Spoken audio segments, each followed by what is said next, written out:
बात करें, मैं आपको जल्दी से बता देता हूं और सीडब्ल्यूसी में क्या फैसले हुए हैं। करीब 800 शहरों में छात्रों की गूंज कार्यक्रम होगा। राहुल गांधी कई कार्यक्रमों में जाएंगे। मल्लिकार्जुन खड़गे और राहुल गांधी ने अपने चारों मुख्यमंत्रियों से कहा है कि उनके राज्य में शिक्षा प्रणाली में क्या सुधार होने चाहिए, इसके बारे में 1 महीने में रिपोर्ट दें। राम मंदिर चढ़ावा चोरी का मामला राज्य में बताया जाएगा।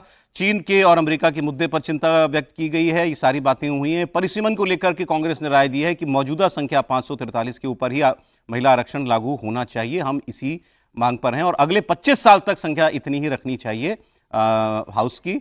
और संगठन सृजन अभियान की एक डिटेल प्रोग्रेस रिपोर्ट ली गई। ये बाकी बातें हुई है। पहले आइए, लेकिन बड़ी बात, सबसे बड़ी बात ये थी, राहुल गांधी ने कुछ और बड़ी बातें प्रधानमंत्री के लिए और गृहमंत्री अमित शाह के लिए भी कही, उसकी बात हम करेंगे। उन्होंने कहा दे आर फिनिश्ड, ये अब खत्म हो गया है उनका काल, और वो अब हार चुके हैं। और जनता अब उनको ये लगता है, राहुल गांधी ने कहा कि अब तो बीजेपी आरएसएस को लगने लगा है कि नरेंद्र मोदी के चेहरे पर वोट भी नहीं मिलेंगे। ये बात आगे करेंगे, पहले ये वंदे मातरम वाली बात कर लें।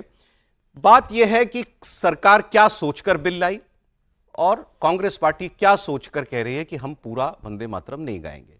बात केवल सोच की है ना, इसमें आप ये पॉलिटिकल सोच है या विचारधारा है, इस पर हम बात कर सकते हैं। त्रिपाठी जी, देखिए सौरभ जी, मुझे लगता है कि जो सरकार सोच कर लाई और जो कांग्रेस सोच रही है वो एकदम, जिसको कहें कि इन लाइन है। दोनों एकदम जो चाहते थे वही हो रहा है। और उसको और थोड़ा सा सरल शब्दों में अगर कहें तो स्पष्ट हिंदू राजनीति और उनकी सो कॉल्ड सेकुलर राजनीति, उसकी ये सीधी सीधी अब लड़ाई है।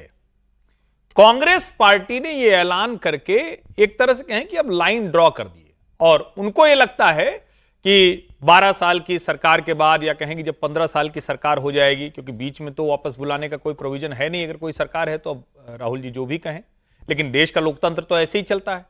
शायद कांग्रेस पार्टी को अब लगता है कि ठीक है, इस देश में हमने लाइन ड्रॉ कर दी, जिस पर हमने इतने वर्षों तक राज किया, अब उसी को फिर से और मजबूती से स्थापित करना है। भारतीय जनता पार्टी को स्पष्ट तौर पर लगता है कि हम जिस वजह से सत्ता में आए, यानी हिंदू राजनीति, हिंदुत्व की राजनीति, अपीजमेंट, एंटी अपीजमेंट पॉलिटिक्स, उस पर हम काम करें। और इसीलिए जो इस वंदे मातरम का जो कानून बनाने का, 6 के 6 पैराग्राफ गाने का जो लक्ष्य था, वो एक तरह से पूरा होता हुआ दिख रहा है।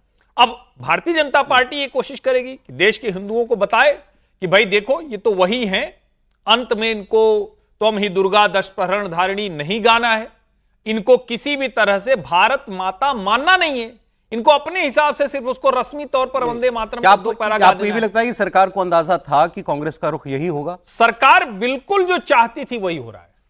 सरकार को अंदाजा नहीं था। सरकार, जैसे कई बार होता है ना कि आप किसी को कुछ कहें और वो कैसे रिएक्ट करेगा, तो एकदम सरकार को जो अंदाजा था, सरकार इसीलिए इतने समय से ये पुश कर रही थी। और कांग्रेस पार्टी ने भी ये बहुत सोचा समझा, अच्छे से ठहर कर लिया निर्णय है कि हमें इसी वाली, चाहे उसको अपीजमेंट कहा जाए, चाहे उसको जो कहा जाए, हम इसी राजनीति पर रहेंगे। और अगर आप ध्यान से देखिए तो उनके नेता क्या कह रहे हैं कि भला कौन मुसलमान गाएगा, आप इसको समझिए। ये extension of Gaza supported article politics है, ये एक्सटेंशन ऑफ फिलिस्तीन का झोला पॉलिटिक्स है। इसको आप ऐसे मत देखिए कि ये कोई एक अचानक कुछ हो गया, ये उसी का विस्तार है। तो उनको पता है कि देश का मुसलमान पूरी तरह से माने कि कांग्रेस के अलावा कोई नहीं, ये उसका एक्सटेंशन है जो रेवंत रेड्डी कहते हैं, मुसलमान मतलब कांग्रेस, कांग्रेस मतलब मुसलमान।